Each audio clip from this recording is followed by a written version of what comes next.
Hi everyone, welcome back. Are you always looking for key things to put on your purchase orders that you can use in a ton of different classrooms and settings and different lesson plans? Monopoly should be that game. So today I'm going to talk to you a little bit how I use Monopoly in my class and why it should be a staple in yours. So in our school, we have to have all of our purchase orders for the fall done by October. So I wanted to cover a little bit about Monopoly earlier in the school year than I would typically need it, just so you could put it on a purchase order if you needed to have that filled out before, maybe farther along in the semester or even the middle of the semester. So I have 7 to 8 Monopoly games in my room at all times. They serve a lot of different purposes. And the first purpose that we're going to talk about today is record books. So in teaching freshman record books, we play Monopoly. And there will be a great lesson plan that goes along with this that you guys can look at on the Teachers Pay Teachers store, or you can just pick columns in your notebook paper and things like that. So Monopoly is the transaction and trading of money and incomes and expenses. It is key to what the record book system is set up for. So money coming in, your income every time is going past go. So every time you go past go, you record that as an income. Your description, going past go. Income, money coming in. Your expenses can be several different things. It can be buying property. It can be going to jail. It can be paying somebody for landing on their property. And that's a really cool way to get kids to put different descriptions in there. You can put categories such as buying land. You can put categories such as having to pay somebody for landing on their property and things like that. So it's a really neat way to get those kids actually thinking about actual transactions and how things work. Also, when we play this, it gets us thinking about real life situations and different types of SAEs that we could use. So the first way I use Monopoly in my room is for record books.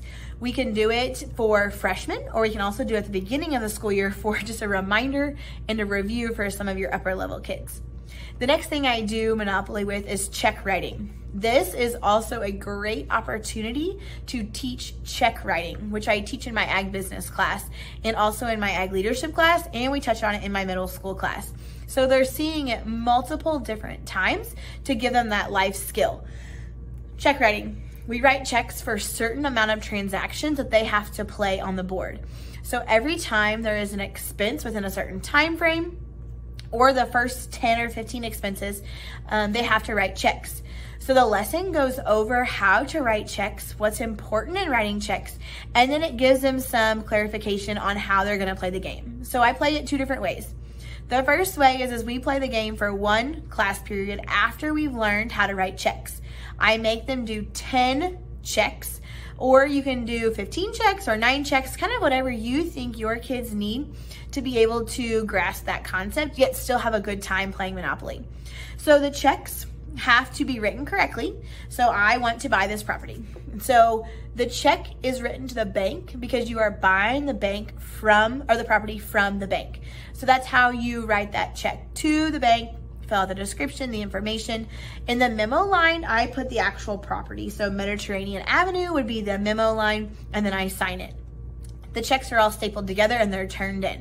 Now, depending on how many people you have at the board, that's going to depend on how fast the game moves. So if one person is writing a check and they're rolling and they're also the banker or things like that, make sure you take that into consideration on how that works out for you and what it looks like for your classroom. Maybe you can only afford 1 game and that's all that you guys are playing. Maybe you're playing as a class, maybe you're playing as a group, maybe you're doing, half kids are doing one thing with updating their record books and half are playing Monopoly and reviewing how to update their record books.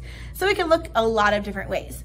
I've also done it for a certain time frame. So for the first 3 rolls, you have to do it. For the first 3 minutes, that kind of is a little bit different because they don't always land on a property the first 3 rolls, and sometimes they stall the first 3 minutes a little bit. So you have to really kind of gauge your kids in what aspect they're gonna do that. So Monopoly is a great way to review different aspects of what you're doing. We've also written thank you notes when we play Monopoly. So you have to write a thank you note to the person who you landed on. And so you can kind of throw that a little bit in there to practice thank you note writing.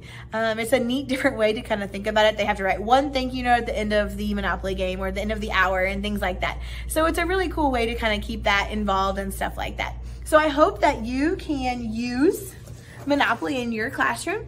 It's a neat way and a neat concept to have hands-on learning, and I think it's a really cool tool that it can be applicable to a lot of different classes.